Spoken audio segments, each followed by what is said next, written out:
سلام بچه‌ها، امروز با هم دیگه میخوایم بریم یکی از بزرگترین مرکز خریدای قبرس.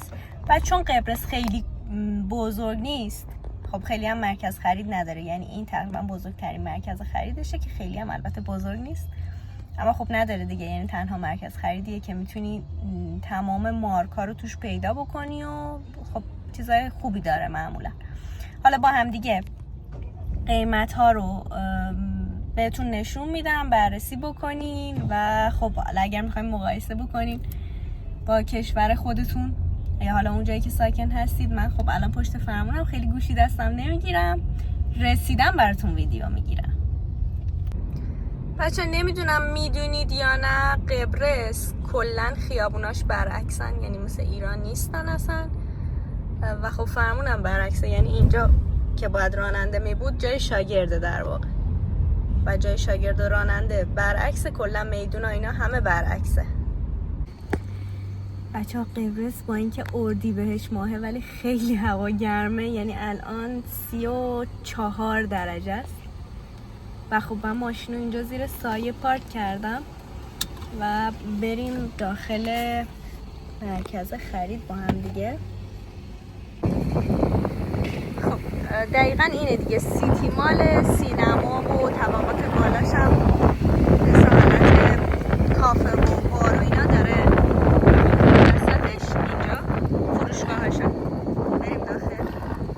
این توی در ورودیش یه رستوران ماننده و کلا همه چیز با مرغ داره، خیلی بوش خوبه. احتمالا برم داخل و بیام سراغش حتما.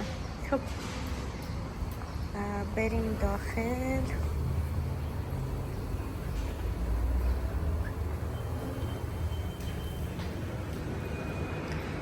این قسمت همیشه یه سری چیزای تزیینی میذارن که شما باشون عکس بگیرید و یه تبلیغ بشه براشون. از این ور بریم.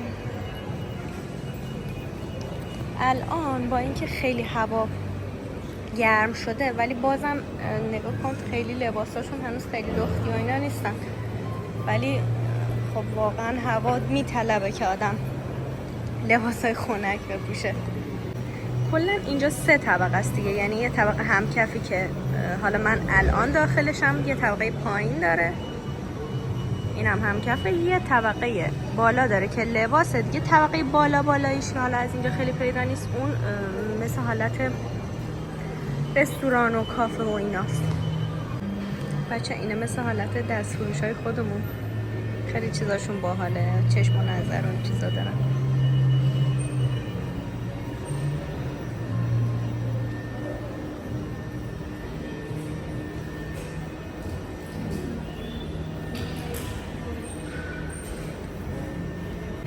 السیو دفکتو که دیگه عشق ایرانی هست. هر موقع ایرانی ها میان حالا ترکیه یا قبرس عاشق اینن که بیان السیو دفکتو. خب اومدیم داخل ببینیم که چی داره. لباس خنک زیاد ندارن البته. بچه مثلا این لباسه، این قیمتش هست 149، یعنی 150 تله دیگه. این 149 99 یعنی همون 150 تله.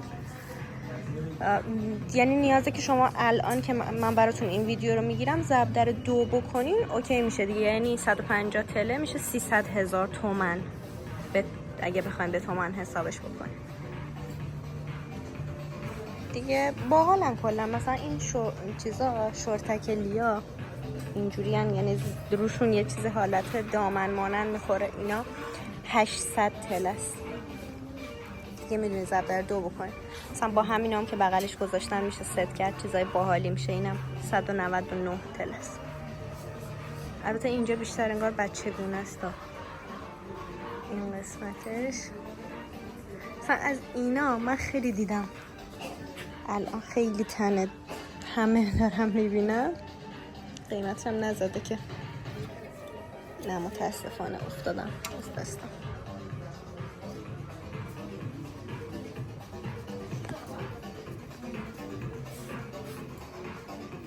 خدایش اینا رو کی بپوشه؟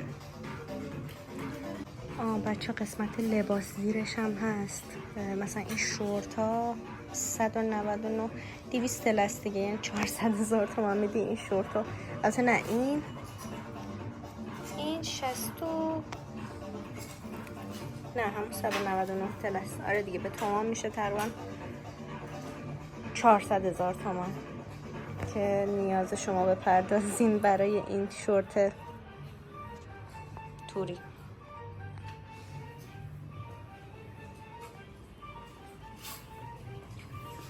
بچه این مایوشنا خیلی کیوتن، بچه گونن، ولی کلا نگاه کن یه وجبن، خیلی کوچولو هن.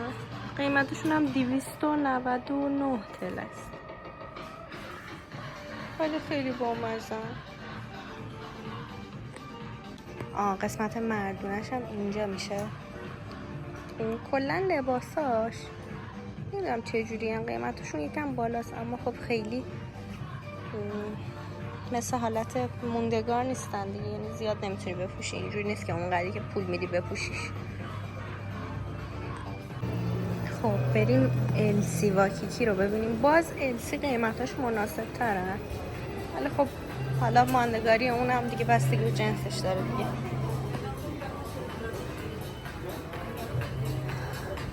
چمدونه چه بامزن. قیمتش آف خورده 2199 تله. اوکی.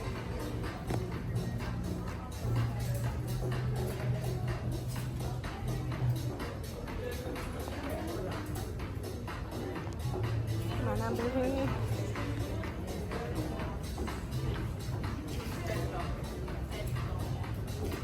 این تیشرت ها خیلی خنکن، یعنی قشنگ باب قبرسن. قیمتشون هم هست. اینا خب مردونن، زناش اون سمت. نمیدونم چرا زیاد جالب نیستن، نمیدونم شاید سلیقه من نیست، ولی خب یه جنسی خاص انگاری خیلی شلن. حالا البته باز اینایی که کنار هم گذاشته میشه با هم ست کرد، بد نیستن در کل. اینا خیلی چیزای خوبی هن، مخصوصا تو ایران میشه به عنوان مانتو هم پوشیدشون.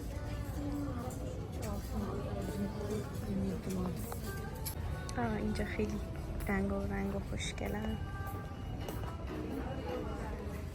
اینا مخصوصا سلیقه من قشنگ.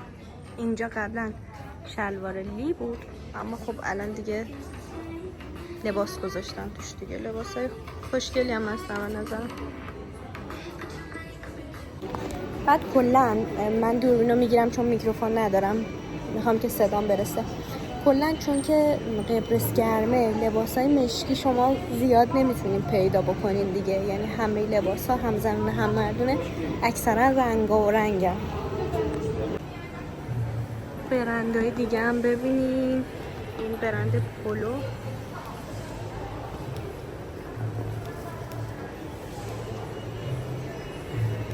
خب بریم طبقه پایین بریم یا بالا؟ بچه داریم میریم پایین. بعد یه چیز باحالی که اینجا هست، اونجا رو نگاه کنید. اینجا ناخن کار داره تو این پاساژ. بعد زیادن ها، اکثرا خیلی زیادن، اما خب الان یه نفره. ناخن همینجا، یعنی داری خرید میکنی یه دفعه احساس میکنی که ناخنات قشنگ نیستن، میای ناخنات هم ترمیم میکنی. خب اینجا هم لوازم بچه گونه فروشی. بچه این فروشگاهه، یعنی دقیقا میگن از شیر مرغ تا جون آدمیزاد توش هست، دقیقا هست. حالا بریم داخلش. ببین مبلمان هست، نمیدونم لوازم برقی هست، فرش، همه چیز دقیقا اینجا هست. یعنی هر چیزی که بخواین میتونین خلاصه اینجا پیدا بکنین دیگه. قیمتشون نمیدونم، مثلا الان این مبله چقدر؟ 18,000 تل است. مثلا این تنهایی 11,000، این 18,000، یعنی این همش با هم دیگه. این میز پیزا و این چیزاشون هم دیگه جداگونه است، ساده دیگه. یعنی فکر کنم اینجا اینجوری میپسند. اما ببین مثلا چیزایی که برای پت نیازه شما اینجا میتونید پیدا بکنین، قلاده و تشویقی و از این حرفا، شیرالات، پنکه، عالی یعنی قشنگ همه چی هست. اینجام که قسمت ظرف و ظروف خونه است. مثلا اینا از اینا خیلی اینجا پیدا میشه، یعنی هر مدلی بخواین این قهوه ترک توش سرو میشه، هر مدلی بخواین اینجا خیلی هست.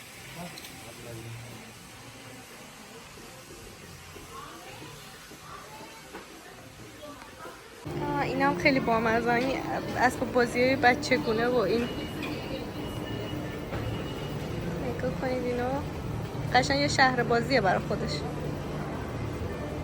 وای من عاشق این صندلی هم، آدم بره کمپ بعد این صندلی ها رو بذاره و راحت بشینه. این قیمتش هست 1000 تله. اوه این عالیه، قشنگ صندلی لشه، 3000 تله است.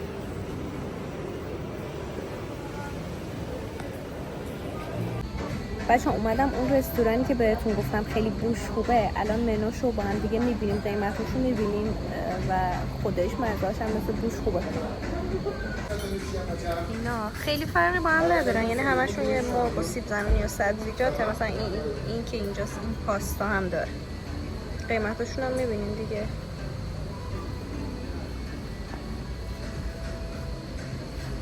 بچه محیط این رستوران رو بهتون نشون بدم، جالبه. مخصوصا اینه که اینجا چسبونده. خب من نشستم اینجا، یعنی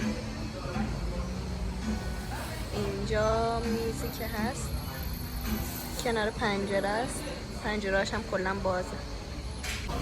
بچه این اومدش اما از چیزی که فکر کردم کوچیک‌تره، یعنی خب الان تو ویدیو خیلی مشخصه ولی خیلی کوچولوه. خاصوس. خب بچه یه اتفاقی افتاده، ماشین اینجا من گذاشته دادم تو سایه، اما رفتم و اومدم اینجا آفتاب شده، قشنگ ماشین تو ظل آفتابه ها، خیلی تو ماشین گرمه. همین دیگه، جاتون خالی بود راستی.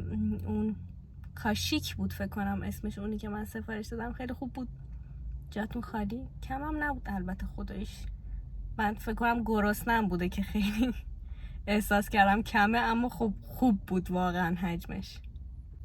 خب بچه ها اینم یه ولاگ دیگه با من که بازارگردی قبرس بود و اگر که میخواین که جاهای دیگه قبرس رو بهتون نشون بدم حتما برام این زیر کامنت بذارین. حالا اگه کامنت انگلیسی بذارین که چه بهتر، اگه نه هم همون فارسی هم بذارین اوکیه. بهم بگین که کجای قبرس رو دوست دارین بهتون نشون بدم تا حتما با هم بریم و ببینیم اونجا رو.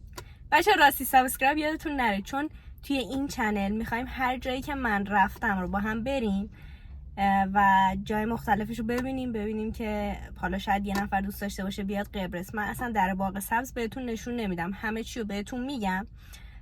اگر خواستیم قبرس رو برای مهاجرت انتخاب بکنین خب میتونید از توی این ویدیوها راحت تر تصمیم بگیرین. تا یه ولاگ دیگه با من، خداحافظ.